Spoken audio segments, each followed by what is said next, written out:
Let me introduce you to Amanda. You're just meeting her for the first time, but chances are you're already making assumptions about how much she eats and how little she exercises because she's obese. But I'm about to show you that there's much more than meets the eye when it comes to obesity. There are lots of Amandas out there and they need treatment. Maybe you're one of them, or maybe you know an Amanda. It's time to act on obesity. But in order to do so effectively, we need to understand obesity. It's generally accepted that body weight is determined by a pretty simple formula. We call it the energy balance equation, and it works like this. If the number of calories that you consume equals the number of calories that you burn, your weight remains the same. If you consume more than you burn, you gain weight. And if you burn more than you consume, you lose weight.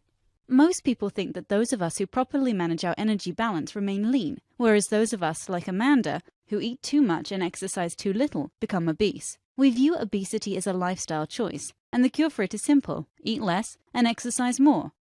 This may sound logical, but it's wrong. Let me explain. First, let's talk set set point. No, I'm not talking about the point in a tennis match when one player is about to beat the other. I'm talking about a theory that says that no matter what you consciously want your weight to be, your brain has its own sense of how much body fat it should have on board, and it has a complex system in place that very precisely regulates your energy intake and expenditure to keep you within a so-called set point range for body fat. So that whole energy balance equation, it's not something that you control voluntarily. Your brain regulates your calories in to your calories out for you. For your brain to do this, it needs to know how much energy you have on board at all times. And it knows this by listening to hormones like leptin, which is made in your body fat. You can think of it like a car. Leptin is the gas gauge that tells your brain how much gas is in your tank. But leptin is just one piece of the puzzle. You've got a whole bunch of other hormonal signals and sensors that are involved too. Your bones, muscles, pancreas, liver, GI tract and sensory organs, they all play a role, communicating with your brain to give it the information it needs to do its job. But that's more detail than we need for this conversation. The point is that you have a complex system in place that regulates you to within a set point range for body fat. So what happens if Amanda decides to lose weight by going on a diet? After all, people with obesity should eat less, right? Here's what happens.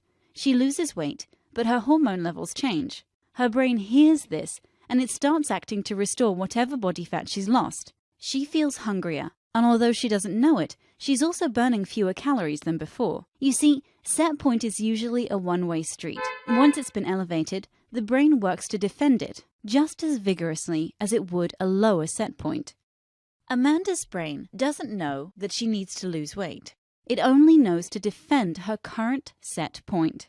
Back to our car analogy. Amanda can't help but look for a gas station to refuel when she sees that her gas gauge is low. At the same time, she becomes more fuel efficient, burning less energy than before. This might explain why treating obesity with diet and exercise so often fails to produce the desired results. It's sort of like telling Amanda that she needs to be a more careful driver, when the real problem is that she needs a mechanic to fix her car. Okay, so if we've all got this complicated system in place that prevents us from losing weight, why doesn't it also protect us from gaining weight and developing obesity in the first place? How can we explain the obesity epidemic? Getting back to Amanda, why did she develop obesity? The answer is that it takes a perfect storm to cause an obesity epidemic like the one we're seeing now. And it's our modern environment that places us, and Amanda, directly in the path of that storm. While there's no single cause for the rising rate of obesity, changes to the chemical and nutrient content of our food, the so-called Western diet, a decrease in physical activity, increased levels of stress, inadequate and disrupted sleep, and more widespread use of medications that promote weight gain all play a role. Our unique genetics and developmental histories cause each of us to respond differently to these elements of the modern environment, and some of us, like Amanda, respond by sending hormonal signals that elevate our set point for body fat. It's not that Amanda's system has stopped working, it's just that it's working to regulate her to a set point that's too high. So you can think of obesity as a biological response to the modern environment, a disease where the body dysregulates to a body fat set point that is too high. Back to our car analogy. The size of Amanda's gas tank has expanded, so she carries around too much fuel. So now that we've looked at one of the theories behind why obesity occurs, let's look at theories of how it occurs. It's often assumed that obesity in people like Amanda is a result of a massive imbalance to their energy balance equation, that their intake vastly exceeds their expenditure. But is this always the case? Consider this. If you're an average person, you consume about 900,000 calories per year. And it's true that you need to burn 900,000 calories to avoid gaining weight. If your energy balance were to be off by only 4,000 calories, an error term of less than 0.5%, you'd gain a pound every year. If you break that down, we're talking about a mismatch of 11 calories per day, the equivalent of approximately 2 potato chips. If your intake were to exceed your expenditure by just 40 calories per day, the equivalent of 1 pretzel rod, you'd gain about 150 pounds between age 25 and 65. So there are 2 points here. 1. If you're maintaining your weight, you're doing so because your body is matching your energy intake to your energy expenditure more precisely than you could ever do consciously. So it stands to reason that your system plays a role in doing it for you. And 2, people may gain weight not because their energy intake wildly exceeds their energy expenditure, but because of a very slight mismatch between the two. For Amanda to lose weight and keep it off, she needs to find a way to lower her set point. That is, rather than declaring war on her own biology, she needs to find a way to make her body regulate itself to a new, lower weight.